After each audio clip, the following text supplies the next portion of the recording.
नमस्कार, मैं हूं प्रशांत द्विवेदी। S7 के संवाद कार्यक्रम में आपका बहुत बहुत स्वागत है। हमारे साथ में आज नोएडा से सीधे जुड़ गए हैं दिलीप कुमार सिंह, जो कि वरिष्ठ सीए और एक्सपर्ट हैं। हमारे साथ में दिलीप जी, आपका बहुत बहुत स्वागत है हमारे खास कार्यक्रम संवाद में। नमस्ते प्रशांत जी, थैंक यू। दिलीप जी, देखिए, जिस तरह से पूरे भारत को, क्या पूरे विश्व को कोरोना वायरस जैसी बीमारी ने परेशान कर रखा है और 3 महीने का संपूर्ण लॉकडाउन, कर्फ्यू एक तरह से लगा दिया भारत सरकार ने। और जाहिर सी बात है, उस कर्फ्यू के बाद हम एक तैयार हुए। हमारे भारत में पर्याप्त मात्रा में सैनिटाइजर है, पर्याप्त मात्रा में पीपीई किट भी मौजूद है, पर्याप्त मात्रा में हमारे यहाँ पे मतलब जितनी भी आवश्यक चीज़ें थी वो मौजूद थी। कैसे देखते हैं इस पूरे संपूर्ण लॉकडाउन को, और आप एक संस्थान को चलाते हैं, क्या क्या चुनौतियों का सामना आपको करना पड़ा?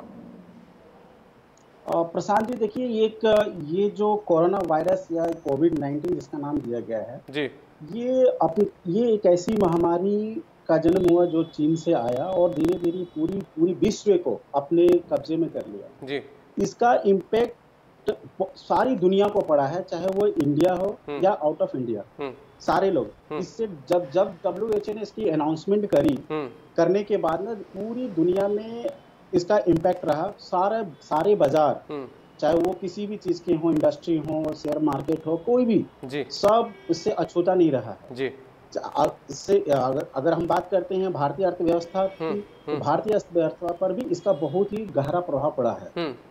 अगर सबसे ज्यादा इम्पैक्ट उन सेक्टर को हुआ है जो रिटेल, MSME है, जो छोटे व्यापारी, मध्यम व्यापारी वर्ग के लोग हैं। इससे बहुत ज्यादा प्रभाव पड़ा है। और आज के समय में जो ज्यादा इम्पैक्ट वाली इंडस्ट्री है, हम यहाँ कहना चाहेंगे, वो है airlines industry, hospitality industry, export और इंपोर्ट को, इवेंट ऑर्गेनाइजर, ज्यादा प्रभाव हुए हैं। लेकिन अब थोड़ा सा अगर हम इससे बात करें, थोड़ा सा एक दो इंडस्ट्री हैं जिनको थोड़ी सी फायदा भी हुआ है, जिसको हम कह सकते हैं, जैसे फार्मास्यूटिकल्स, जितनी भी फार्मा इंडस्ट्री है, ठीक बात, उन्होंने बहुत अच्छा किया, क्योंकि डॉक्टर लोगों का इसमें हमारा बहुत ज्यादा योगदान रहा है इस लड़ाई में लड़ने में। और इंश्योरेंस सेक्टर भी निश्चय रूप से थोड़ा सा मेरे अनुसार ग्रो किया है, बढ़ा है, ताकि और इससे हम ये कह सकते हैं कि इंश्योरेंस सेक्टर जो है वो बहुत ही लोगों को कम जानकारी नहीं थी, जिसकी मेडिकल क्लेम वगैरह रहे, उसे बेनिफिट मिले। तो इस कारण से इंश्योरेंस सेक्टर भी हमारा ग्रो किया। जी। अच्छा, मुझे बताइए कि आर्थिक तौर पर देखिए, एक बहुत बड़ी बीमारी थी, इससे निपटने की जिम्मेदारी सबकी थी और भारत के प्रधानमंत्री जिस तरह से लगातार मंच पर से अपील कर रहे थे, कहीं ना कहीं बहुत चीज़ें जो है वो अपनी पटरी पर लौट रही हैं, दोबारा एक तरह से देखा जाए जिंदगी पटरी पर लौट रही है। आप एक मशहूर सीए हैं और आप जिस तरह से काम करते हैं, बहुत सारे लोग आपके साथ में जुड़े हैं। कैसे देखते हैं इस जो आर्थिक चक्र चल रहा है, इसको कैसे देखते हैं आप एज ए एक्सपर्ट के तौर पर? क्या राय है आपकी? सर प्रसाद जी, मैं यहाँ पर ये बोलना चाहूँगा कि जो इंडस्ट्री या उद्योग इससे इम्पैक्ट हुआ, वो सारे चौतरफा मार पड़ी है। चाहे वो सैलरी क्लास के लोग हों, चाहे वो व्यापार से डायरेक्ट जुड़े हुए हों, चाहे छोटे पान दुकान वाला हो, इससे कोई भी अछूता नहीं रहा है।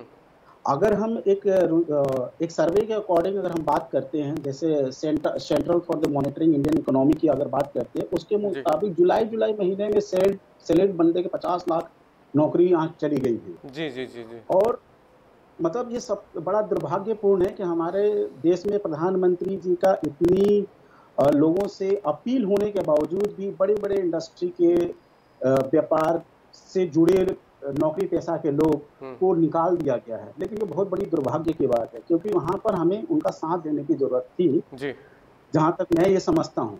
क्योंकि जो एम्प्लॉय आपका शुरू से काम आ रहा है, वो आप उसको विकट जो ये परिस्थिति आई है उसमें आप उसको साथ नहीं दे रहे, तो वो अपना घर की रोटी कहाँ से करेगा? उसके एजुकेशन हैं, बच्चों की पढ़ाई लिखाई से रिलेटेड जो है, खाना पीना है। बहुत सारे लोग हैं जो कि EMI घर लोन लेते, EMI का मार पड़ रही है, बहुत सारे चौतरफा मार है। तो प्रधानमंत्री जी के अपील के बावजूद भी लोगों ने, काफी लोगों ने इसको माना नहीं है, लेकिन मेरा ये मानना है कि मानना चाहिए। और जिस तरह वित्त मंत्री जी ने घोषणा भी करी थी, तो थोड़ा सा तो राहत है। 1.76 लाख करोड़ की वित्त मंत्री जी ने घोषणा की है। इससे काफी परियोजनाएं चल रही है, जिससे लोगों को बेनिफिट तो मिल रहा है। और छोटे रिटेल के लोग हैं जो अब चीजें उभर के धीरे धीरे इकोनॉमी लाइन पर तो आ रही है, बट जिस स्पीड से और जिस तरह आना चाहिए वो अभी भी नहीं है, ये मेरा मानना है। अच्छा, मुझे बताइए कि आप देश के केंद्र बिंदु में बैठे हैं दिलीप जी, और जाहिर सी बात है कि जो जानकारियां आपको रहती हैं वो शायद कुछ देर लगती है लोगों के पास पहुंचने में। मुझे बताइए, जीएसटी एक्सपर्ट के तौर पर आप हैं, कैसे देखते हैं, मतलब अभी क्या कुछ ऐसी कोई छूट आई है जीएसटी को लेकर, या कुछ ऐसी प्लानिंग चल रही है, या कोई आपकी राय कि जो आप सजेस्ट करना चाहते हैं, मुझे बताइए।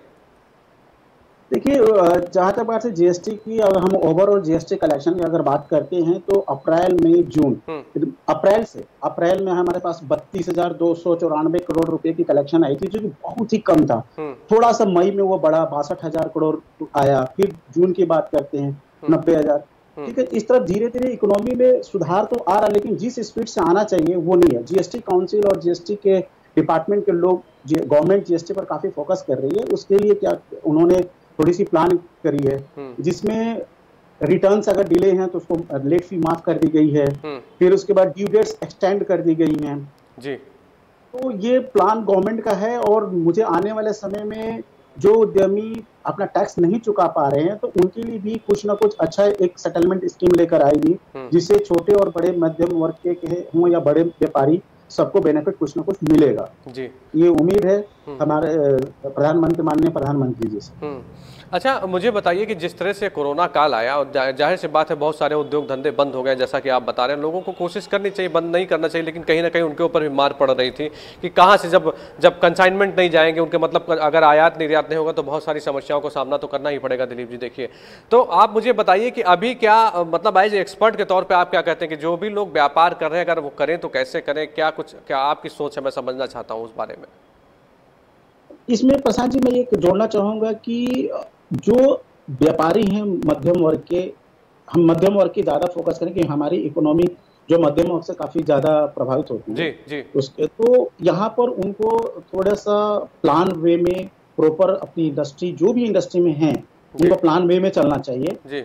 और एक प्रॉपर लॉन्ग माने दीर्घकालीन प्लान प्रोजेक्ट के रूप में उसके बनाएं और उस पर फोकस करें। जो भी व्यापार वो करते हैं, सपोज अगर हम मानते हैं कि अगर हम एक मॉड्यूलर फर्नीचर का मैन्युफैक्चरर हैं, ठीक है, तो ऑफिसेज वगैरह में रिक्वायरमेंट जो होती है होनी चाहिए, तो लॉन्ग वे में उसको करें। अगर क्योंकि जो इंडस्ट्री है कहीं ना कहीं वो लोन लेकर काम करती है, माने डेब्ट है उनके जी। अब चूंकि लोन है लेकिन मेरा सेल नहीं हो रहा है तो पेमेंट भी नहीं आ रही है।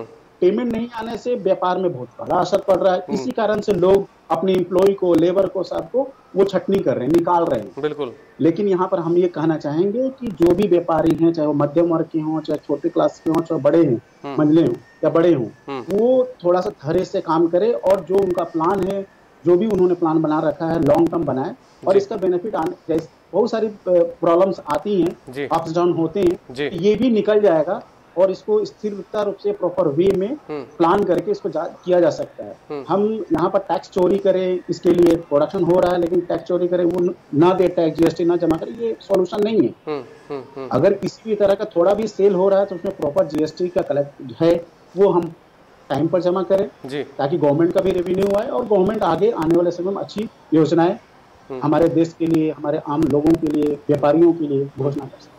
जाहिर सी बात दिलीप जी, आपने बहुत अच्छी बात कही, कर हम टैक्स को टाइम से पे करते हैं और जिस तरह से व्यापारी अगर आगे बढ़ेगा तो आर्थिक मजबूती भी एक तरह से होगी और व्यापार बढ़ेगा तो सरकार भी आगे बढ़ेगी। बिल्कुल ठीक बात आपने कही। अच्छा, मुझे बताइए कि जीएसटी के आप एक्सपर्ट के तौर पर हैं और आपके साथ में बहुत सारे लोग जुड़े हुए हैं दिलीप जी, तो मुझे बताइए कि थोड़ी सी इसकी प्रक्रिया के बारे में बताइए। हालांकि लोग बहुत अवेयर हैं, जानते हैं इसके बारे में कैसे क्या है, जैसे कोई छोटा व्यापार कोई शुरू कर रहा है तो कैसे क्या करे, वो थोड़ा सा जानकारी दीजिए मुझे। देखिए, कोई भी व्यापारी अगर बिजनेस अपना स्टार्ट करना चाहता है तो सबसे पहले उसको जीएसटी का रजिस्ट्रेशन, क्योंकि आज के समय में इंटर स्टेट अगर ट्रांजैक्शन करता है कोई भी व्यापारी तो इंटर स्टेट ट्रांजैक्शन करने पर इवन सिंगल रुपीस पर भी उसको जीएसटी का रजिस्ट्रेशन कंपलसरी है लेना। इंटर स्टेट का मतलब अगर हम यूपी में बैठे हैं और दिल्ली में कोई ट्रांजैक्शन करना चाहते हैं किसी व्यापारी से, अगर वो 1 रुपया का हो या 10,000 का हो या 10 लाख का, तो वो माल तभी भेज सकता है इंटर स्टेट जब उसका जीएसटी का रजिस्ट्रेशन। लेकिन गवर्नमेंट कहती है कि आपको 40 लाख तक का हम बेनिफिट देते हैं, मतलब एग्जम्पशन है 40 लाख तक का। वो 40 लाख का बेनिफिट सिर्फ और सिर्फ स्टेट लेवल पर मिलता है। मतलब विदिन अगर यूपी में है तो यूपी में हम कारोबार अगर करना चाहते हैं तो यूपी में माल का सप्लाई हम 40 लाख तक करते हैं तो जीएसटी के रजिस्ट्रेशन की रिक्वायरमेंट नहीं होगी। तो मैंने मतलब सबसे पहले ये कोई व्यापार स्टार्ट करता है तो उसको जीएसटी का रजिस्ट्रेशन कंपलसरी है। जीएसटी का जैसे ही वो रजिस्ट्रेशन देखता है तो उसको प्रॉपर वे में इनवॉइस करना पड़ेगा और उसी इनवॉइस पर वो आगे माल बेचेगा। अगर कोई माल बेचता है तो ई वे बिल, रोड परमिट की भी जरूरत पड़ती है। उसमें एक ई वे बिल के क्राइटेरिया बंधा हुआ है कि हम 10 किलोमीटर जाएगा तो ई वे बिल की जरूरत नहीं है, 50,000 तक माल जाएगा तो ई वे बिल की जरूरत नहीं है। तो उसके ऊपर अगर माल जाता है तो ई वे बिल कंपलसरी है। उसको प्रॉपर वो में जीएसटी का रिटर्न जो ड्यू डेट्स हैं, मान लीजिए एग्जांपल के रूप में देखते हैं कि जीएसटीआर 1 है, जो जीएसटीआर 1 के ड्यू डेट है जिस मंथ की है उसके नेक्स्ट मंथ में 11 तारीख को जाती है। और जीएसटीआर 3B है जो टैक्स कलेक्शन की बात करता है, जिसमें इनपुट आउटपुट सेटल करने के बाद जो हमारे पास टैक्स बनता है वो गवर्नमेंट को जमा करना होता है। वो है जिस मंथ में हम काम करें उसके आने वाले मंथ में, नेक्स्ट मंथ में 20 तारीख तक उसकी ड्यू डेट है। तो 20 तारीख तक हमें टैक्स जमा कर देना चाहिए। अगर वो कोई भी व्यापारी प्रॉपर में अपनी कंप्लायंस को पूरा करता है तो मुझे ये लगता है कि उसको कभी भी किसी तरह की कोई समस्या नहीं होगी फ्यूचर में, और गवर्नमेंट भी कोई आपको नोटिस बेवजह नहीं भेजेगी। अभी एग्जांपल के रूप में कहते हैं, हमारे एक अच्छे क्लाइंट है, नाम लेना नहीं चाहूंगा यहाँ पर, उनका जून का रिटर्न नहीं किया और जुलाई का, क्योंकि हमने यहाँ से वर्किंग करके उनको भेज दी, लेकिन कह रहे हैं कि मेरे पास पैसा नहीं है, पैसा नहीं है तो हम जमा नहीं करेंगे। तो जीएसटी डिपार्टमेंट से उन्होंने वहां से नोटिस आ गया। अब चूंकि नोटिस आ गया उसको कंप्लाई तो करना है, उसमें 15 दिन का टाइम दिया गया है। तो 15 दिन के अंदर उसको कंप्लाई करेंगे। उसी तरह हमारा आज थोड़ा देर पहले ही, अब हम लोग अभी यहाँ बैठने से पहले ही उनका कॉल आया, नोटिस भेजा उन्होंने। कोई बात नहीं सर, इसको रिटर्न हम लोग फाइल कर देंगे और कुछ नहीं होगा। लेकिन चूंकि ये गवर्नमेंट अभी ज्यादा एक्टिव हो गई है जीएसटी को लेकर, क्योंकि जीएसटी जमा नहीं हो रहा, तो आ नहीं रहा लोगों के पास, तो ये एक बहुत विकट समस्या है। तो व्यापार अगर करना है तो जीएसटी लेना पड़ेगा। जीएसटी लेते हैं, प्रॉपर कंप्लाई करते हैं तो कोई दिक्कत नहीं। उसके साथ साथ हमारा जब इंड होता है तो इनकम टैक्स रिटर्न की बारी आती है, प्रॉपर बैलेंस शीट बनता है, ये सारी चीजें प्रक्रिया जी। अच्छा दिलीप जी, आपने कहा कि रजिस्ट्रेशन कराना पड़ता है, सबसे पहले जीएसटी का आप रजिस्ट्रेशन करा सकते हैं।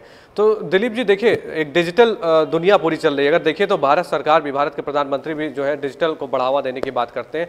तो क्या इसमें किसी की आवश्यकता होती है कि आप स्वयं जीएसटी में अपना रजिस्ट्रेशन करा सकते हैं? क्या कुछ इसकी प्रक्रिया अलग होती है कि मैं समझना चाहता हूँ आपसे। प्रशांत जी, ये रजिस्ट्रेशन, जीएसटी का रजिस्ट्रेशन बहुत ही सरल है। कोई भी आम इंसान जो थोड़ा बहुत पढ़ा लिखा है और कंप्यूटर का ज्ञान रखता है और अपने बिजनेस का, तो बहुत ही gst.in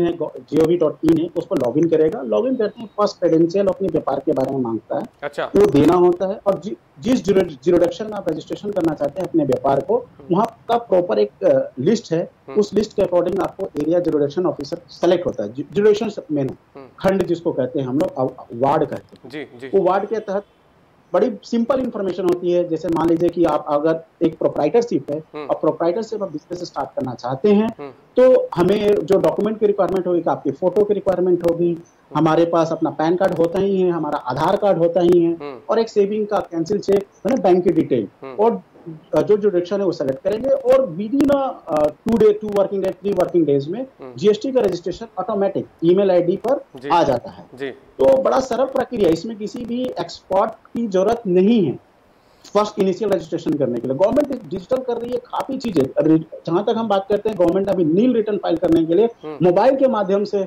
स्कीम ला दिया। अगर आपके पास टर्नओवर नहीं है और जीरो टैक्स है, तो बस एक स्पेसिफिक कोड है, मतलब नील रिटर्न स्पेस डॉट करके, उसको आप एसएमएस कर देंगे, डिपार्टमेंट का तरफ से एक मैसेज आएगा कि आपका रिटर्न जो है एक्सेप्ट कर लिया है, और उसमें एक एक्नॉलेजमेंट जनरेट हो जाएगा। मतलब आपको लॉगिन भी नहीं करना, इवन मोबाइल से भी नील का रिटर्न आप फाइल कर सकते हैं। तो अभी डिजिटल का समय है और काफी लोग इसको यूज भी कर रहे हैं, और फिजिकल अब डिपार्टमेंट जाने की जरूरत नहीं है, और सारी चीजें ऑनलाइन हो सकती है। देखिए दिलीप जी, इस समय जिस तरह से कोरोना काल चल रहा है, आपने इतनी रोचक जानकारी, इतनी बढ़िया जानकारी दी कि घर पर बैठ के सब काम कर सकते हैं। क्योंकि जाहिर सी बात है कि डिजिटली लाइफ जिस तरह से चल रही है, हम लोग भी इस समय संवाद कार्यक्रम में आपसे सीधे बातचीत कर रहे हैं, तो इसका बेनिफिट सबको लेना चाहिए। और जिस तरह से स्थितियां चल रही हैं, भारत के प्रधानमंत्री लगातार अपील करते हैं कि आप मास्क लगाइए, बाजारों में कम जाइए, जब जरूरी काम हो तभी बाहर निकलिए। ऐसे में अगर आप देखिए तो एक तरह से जो डिजिटल भारत अभियान का कार्यक्रम प्रधानमंत्री ने एक तरह से पेड़ को लगाया था, आज वो कोरोना काल में मतलब एक संजीवनी बूटी की तरह काम कर रहा है। और जाहिर सी बात है बहुत सारे लोग जुड़ रहे हैं इस पर।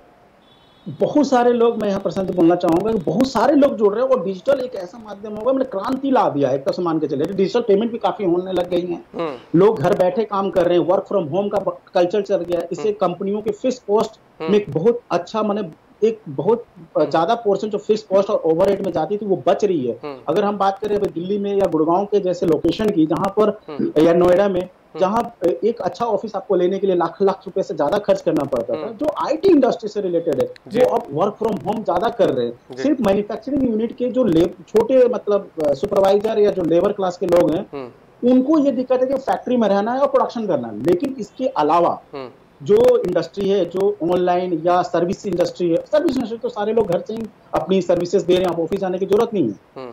बड़े बड़े बड़े हम जानते जो हमारे दोस्त लोग हैं जो अच्छी अच्छी WNS से उधर बड़ी बड़ी कंपनियां हैं, मूडीज हैं, जहां पर लोग घर से अभी भी काम कर रहे हैं जी।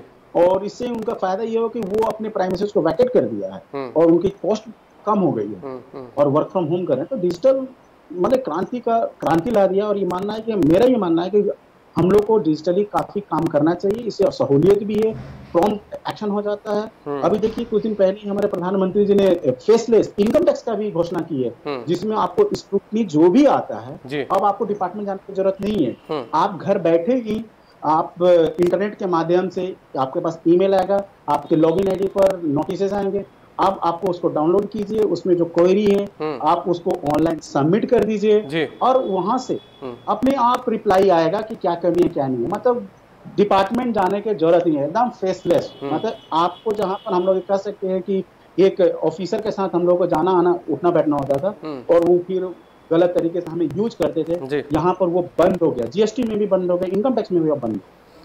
देखिए दिलीप जी, अगर देखा जाए तो हाँ बिल्कुल ठीक बात कर रहे हैं। जैसे देखा जाए तो भ्रष्टाचार में भी एक तरह से लगाम लगेगी, आपको ऑफिसों के चक्कर नहीं काटने पड़ेंगे, आपको कई सारी समस्याओं से आप बच सकते हैं। और जिस तरह से अब इस समय कोरोना का टाइम चल रहा है, मतलब इस समय तो आपको जितना ज़्यादा आप स्वच्छ रह सकें, आप जितना ज़्यादा लोगों से दूरी बना सकें, मतलब एक तरह से कारगर प्रयास जो चल रहा है। आप भी इतनी बड़े संस्थान को चलाते हैं, आपके साथ में सैकड़ों लोग जुड़े हैं, मैंने खुद अपनी आंखों से देखा, स्वयं आप एक मेरे अच्छे मित्र के तौर पर हैं, तो जाहिर सी बात है मैं समझता हूँ आपको वहाँ पर जितने लोग आपके साथ में काम करते हैं। मतलब एक बहुत बड़ा चैलेंज था, लेकिन अगर हम लोग डिजिटल भारत अभियान के साथ में इतनी बढ़िया तरीके से न जुड़े होते तो शायद पटरी पे चलती हुई जिंदगी जो दोबारा जो लौट रही है वो शायद न दिखाई पड़ती। दिलीप जी, ऐसा मैं मानता हूँ। आप सही, हाँ ये सही कह रहे हैं प्रशांत जी, डिजिटल का अभी बहुत ज्यादा मान्य हो गया है और हम ये कहते हैं कि डिजिटली भारत अभियान जो प्रधानमंत्री जी का सपना है इसको हम लोग कारगर कर रहे हैं और धीरे धीरे पूरा कर रहे हैं। और इस कोविड में हम लोग इसी के कारण से जो हमारी इकोनॉमी में जो बढ़ोतरी हो रही है धीरे धीरे, ये इसी कारण से ये डिजिटल लोग काफी काम कर रहे हैं।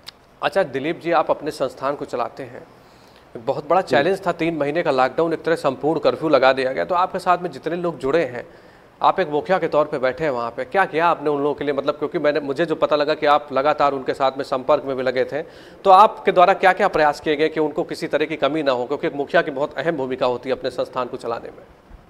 जी, मैं प्रशांत जी यहाँ पर मेरा अपना पर्सनल व्यू है। मैंने अपने वर्कर जो मेरे स्टाफ है, मेरा सबऑर्डिनेट जो है, हमने उनकी सैलरी में कोई कटौती नहीं करी थी। ठीक है, हमने उनसे अपील करी थी कि भाई आप घर पर रहकर काम करें। ठीक है, और मैंने उनका हर समय फोन पर जूम मीटिंग के थ्रू ऑनलाइन की कोई समस्या है तो वो बताए, और जो भी हमारा काम होता था क्लाइंट्स का वो ऑनलाइन हम लोग काम सपोर्ट कर रहे थे और कर रहे हैं आज भी। मतलब मैं ये कहना चाहूँगा कि हमारे सारे एम्प्लॉय अभी प्रॉपर रूप में है। एक मतलब हम लोग कहेंगे कि सिर्फ एक या 2 लोग जो है थोड़ा सा नाखुश रहे हैं क्योंकि उनके पास साधन नहीं था और लॉकडाउन में मैं उनके घर पहुंचा नहीं पाया, बट फिर भी उन्होंने मैनेज करके काम किया और मैंने उनको फुल सपोर्ट करी। और जहाँ तक बात सैलरी वगैरह कोई प्रॉपर उनको टाइम पर दिया गया। 2-4-5 दिन तो डिले होती है हर संस्था में, क्योंकि हम मुझे भी पैसा कहीं से आएगा तो हम आगे देते हैं, लेकिन हमारे क्लाइंट्स ने भी सपोर्ट किया है। जो अप्रैल और मई में हमें पेमेंट मिली उसमें से दिया। मेरे लिए सबसे ज्यादा रहा कि अब मेरे पेमेंट जो है ज्यादा कुछ पेमेंट बैंक से आते हैं तो वो ऑन टाइम आ गए, तो हमारा निर्वाह हो गया। ये हम कहना चाहिए। अच्छा दिलीप जी, हम लोग जी बिल्कुल ठीक बात है, आपने जो प्रयास किया वाकई में बहुत सार्थक था। अगर अपने परिवार के मुखिया के तौर पे आपने इस अहम भूमिका को निभाया तो S7 न्यूज़ चैनल भी आपको बहुत बहुत बधाई देता है, शुभकामनाएं देता है कि अगर संस्थान के मुखिया इस तरह से होंगे तो जाहिर सी बात है कि परिवार एक खुश भी रहेगा, संपन्न भी रहेगा, आगे भी बढ़ेगा, बहुत सारी चीज़ें होती हैं। दिलीप जी, संवाद कार्यक्रम में हम लोग खुलकर बातचीत करते हैं और मैं आपके सफ़र के बारे में जानना चाहता हूँ कि आप जहाँ से चलें, मतलब एक किसी छोटे से गांव से या छोटे से जिले से चलें, आप आज भारत के केंद्र बिंदु में बैठे हैं, बहुत सारे लोग आपके जुड़े हैं, आप इस समय मतलब वरिष्ठ CA के तौर पे हैं, तो क्या आपका सफ़र रहा? मैं जानना चाहता हूँ उस सफ़र के बारे में आपके। प्रसाद जी, ये क्वेश्चन तो बहुत ही रोचक पूछा है, जो मैं शेयर करने में मुझे प्रसन्नता भी होगी, जी। क्योंकि ये मेरे लिए बड़ा सौभाग्य है कि मैं आपको ये बता रहा हूँ। जी। मेरा देखिए, मैं हमारा जन्म एक बिहार के एक छोटे से गांव में हुआ था। वहां से हमने अपनी जर्नी, मैंने पढ़ाई लिखाई कुछ हद तक 6th क्लास तक की। उसके बाद पापा का बीएसएनएल में जॉब था, अच्छा। तो वो रांची में था। तो फिर रांची मैं चला गया, और पापा की जो छोटी मोटी नौकरी थी, ये ज्यादा नहीं, इनिशियल लेवल की थी, तो वहां हमने पढ़ाई करी और अपना एजुकेशन ग्रेजुएशन तक रांची में किया। और उसके बाद अपने सीए करने के लिए जी हम 2003-04 में मैं दिल्ली आ गया। अच्छा। जब दिल्ली आ रहे थे तो हमारे पापा जी की तनख्वाह उस वक्त बहुत ही कम थी, क्योंकि गवर्नमेंट ऑफिसर थे, लेकिन नीचे वाले लेवल के थे। तो आर्थिक स्थिति घर की अच्छी नहीं थी, लेकिन मैं थोड़ा सा पढ़ने में, अपनी तारीफ कर रहा हूँ, मैं अपने पढ़ने में थोड़ा सा सही था। तो पापा और उनके दोस्तों ने बोला कि इसको भेज दीजिए, क्योंकि मैंने ही जीत किया था कि पापा मुझे सीए करना है। अच्छा। और मुझे बहुत ही, मतलब मैं ये चीजें सीए करने का जो मेरे पास मोटिवेशन आया था, या जो मन में जिज्ञासा उत्पन्न हुई थी कि मैं भी सीए करूं, तो वो आया था मेरे कॉलेज में। जब मैं कॉलेज में ग्रेजुएशन कर रहा था तो कैंप लगा था। अच्छा। कैरियर काउंसलिंग की जो कैंप होती है, तो उसमें मैं ये समझा था कि सीए क्या होता है, इसकी क्या वैल्यू है, फ्यूचर में आप कैसे सर्विसेज देते हैं, आप जो भी सर्विसेज देते हैं वो नेशन भारतीय अर्थव्यवस्था के सपोर्ट में जुड़ा रहेगा। तो मेरा वहां से मन बना कि मैं सीए ही करूंगा। तो मैंने अपने पापा के पास शेयर करी थी। पापा बोले कि बेटा दिल्ली जाओगे तो पैसे कहाँ से आएंगे, क्योंकि मेरे पास तो तनख्वाह बहुत, अगर हम कहें शेयर नहीं करना चाहिए बट कर देता हूँ, एट दैट टाइम मेरे पापा की सैलरी मात्र 5,000 रुपए थी, जो पापा ने, हाँ, तो इतना हमारे पर, हमारी 3 सिस्टर और मैं, 4 लोग, मम्मी 5, पापा 6 लोगों का परिवार चलाना उस 5,000 रुपये में बड़ा कठिन होता था। फिर भी पापा ने बोला ठीक है, तुम जाना चाहता है तुम जाओ। तो मैं अपनी 2003-04 में अपनी दिल्ली के लिए आए थे। उसमें बड़ा कठिन रहा, शुरू में बड़ा परेशानी रहा, लेकिन आज ही मैंने पापा को सोचा कि हेल्प करूं, तो मैंने ट्यूशन पढ़ाना स्टार्ट कर दिया। अब ट्यूशन 6 महीने के बाद ही, 6 महीना भी नहीं, 3 महीने के बाद ही हमने ट्यूशन पढ़ाना स्टार्ट कर दिया। अच्छा। और उस ट्यूशन से जो भी थोड़ा बहुत अर्निंग आती तो अपना हम पॉकेट खर्चा चलाते थे, क्योंकि पापा बोले बेटा मैं ज्यादा पैसा तो भेज नहीं सकता। जी। तो पापा मुझे उस वक्त 2,000 रुपये मात्र, मुझे याद है, और पापा मेरी वो सारी पर्चियां संभाल के आज भी रखे हैं, जो मेरे आईसीआईसीआई बैंक में जमा करते हैं। अच्छा। आज भी, मतलब वो पर्ची हम देख के आंसू आता है कि पापा कितना मेहनत से मुझे वो पैसा भेजते थे। लेकिन ये भी था पापा को भरोसा कि मेरा बेटा जो है उसको मेरी लाज रखेगा, बाहर भेजे हैं तो, क्योंकि मैं घर का अकेला बेटा। अच्छा। तो सारी चीजें उससे मेरे से जुड़ी हुई थी। पापा को बहकाने वाले बहुत लोग थे, पड़ोसी जो होते हैं कि आपका अकेला बेटा है, वो कुछ नहीं करेगा, पैसा बर्बाद कर देगा, बहुत सारी चीजें थी। लेकिन पापा और मेरी मम्मी ने बहुत मेरे ऊपर भरोसा किया। और जब जैसे ही धीरे धीरे मैं ग्रो करते गया, सीए में क्वालिफाई किया। एक महत्वपूर्ण मैं आपको घटना बताता हूँ, मेरी शादी जल्दी हो गई थी, 2008 में हो। अच्छा। तो उसके बाद उससे पहले मैं सीए नहीं बना था मेरा, लेकिन एक फाइनल का एक ग्रुप रह रहा था। अच्छा। तो मैंने शादी तो कर ली। अब शादी करने के बाद क्या होता है, परिवार की है, पैसे भी चाहिए परिवार चलाने के लिए। दिल्ली में जैसी जगह, राजधानी की जैसे रहने की जगह में अच्छे खर्चे होते थे। तो फिर भी मैं नौकरी, फुल टाइम नौकरी पकड़ लिया। अच्छा। और उसी बीच पे मेरा एक एग्जाम था, उस एग्जाम से 20 दिन पहले मेरा मेजर एक्सीडेंट हो गया। और मेजर एक्सीडेंट बहुत, मतलब मेरा जो नी है वो मतलब दुर्घटनाग्रस्त हो गया बाइक से। तो मैं हॉस्पिटल में दिखाया, डॉक्टर है हमारे जो क्लाइंट थे, उनसे मिला, तो पहले पेपर दे लो, और पेपर देने के बाद इस प्रोसीजर में बहुत लंबा टाइम लगेगा। मेरा घुटना का लिगामेंट टूट गया। अब मतलब भगवान भी मेरे साथ था उस वक्त। 22 अक्टूबर समय है, 22 अक्टूबर को मेरे एक्सीडेंट हुआ था, और मेरा एग्जाम था 10 नवंबर से। अच्छा। अब उस पीरियड में मैं बेड पर लेट कर पैरों में लंबी पट्टी बंधी होती थी, उस पर बैठ के किसी तरह ऐसे करके लेटे पढ़ता था। और मम्मी हमारी दिल्ली आ गई थी, क्योंकि उनको पता चला कि एक्सीडेंट हो गया है मेजर। तो मम्मी आ गई, मम्मी का रोने का खूब काफी रोती थी, तुम्हारा पैर कैसे ठीक हो, तू चल नहीं पाएगा आगे। लेकिन उनके माँ का प्रेम, पापा का प्यार, मेरी धर्मपत्नी का प्यार, सबका देखते हुए उस एग्जाम का हमने तैयारी किया प्रॉपर। अच्छा। और एग्जाम पर तैयारी करने की उसी पर मैंने हिम्मत नहीं हारा। मम्मी ने काफी मेरे को हिम्मत दिया, हिम्मत नहीं हारने के चलते मैं एग्जाम दिया, और एग्जाम में मैंने प्रॉपर सफलता हासिल कर। अच्छा। और मतलब आपको, मतलब मैं ये कहता हूँ कि जो चीज होता है भगवान सही के लिए करता है। उस एक्सीडेंट के बावजूद भी मैं एग्जाम दिया, एग्जाम में जब देने गया था तो मेरे हाथ में बैसाखी होता था, जो एक मेरा फ्रेंड था वो मुझे सपोर्ट करके लेके जाता था। तो सफर में कभी भूल नहीं सकता। और जब एग्जाम दिया और एग्जाम के बाद मैं फिर हॉस्पिटल एडमिट हुआ और फिर मेरा पैर का पूरा ऑपरेशन हुआ। 2 महीना हॉस्पिटल में रहा, मतलब 15 दिन हॉस्पिटल रहा, बाकी 2 महीना घर में रहा, रेस्ट लिया। लेकिन उसी रेस्ट के दौरान मेरा रिजल्ट आया और मिसिंग हुआ। ये बहुत ही मतलब रोचक और मेरे लिए बड़ा ये सफर है जिसको हम कह सकते हैं कि मेरे जीवन का सबसे महत्वपूर्ण समय था, जिस समय मेरा एक्सीडेंट हुआ। और उस पीरियड में मैंने एग्जाम दिया, मेरी माँ ने बहुत सपोर्ट किया, मेरी वाइफ ने सपोर्ट किया, पापा ने सपोर्ट किया। उस 20 दिन का जो मोटिवेशन लेवल था हम सबका, वो बहुत हाई था। दिलीप जी बिल्कुल बहुत बढ़िया बात कही। कोशिश करने वालों की कभी हार नहीं होती है। आपने संघर्ष किया, आप इस मुकाम पर पहुंचे, इसके लिए आपको बहुत बहुत बधाई। आपके परिवार वालों को बहुत बहुत बधाई कि जिस तरह से अब आप इस मुकाम पर हैं और आपने इतनी अच्छी जानकारी दी। हमारे जितने व्यूअर हमारे साथ में जुड़े थे, लगातार हमारे पास ट्वीट आ रहे हैं, लगातार हमारे पास मैसेजेस आ रहे हैं। आपने जो बेसिक बातें बताई, बहुत सारे लोग अभी भी कंफ्यूज हैं। छोटे छोटे जिलों में जो लोग हैं वो कंफ्यूज रहते हैं, लोगों के पास मिलने के लिए जाते हैं, कोई बताता है कोई नहीं बताता है। और मैं आज एक घोषणा भी करता हूं अपने चैनल के माध्यम से दिलीप जी कि हम लगातार आपसे बातचीत करते रहेंगे। जो भी समस्याएं होंगी एक सीरीज़ बनाएंगे और उस सीरीज़ के तहत हम लोगों को अवगत करेंगे, जानकारी देंगे कि डिजिटल भारत अभियान भी चल रहा है।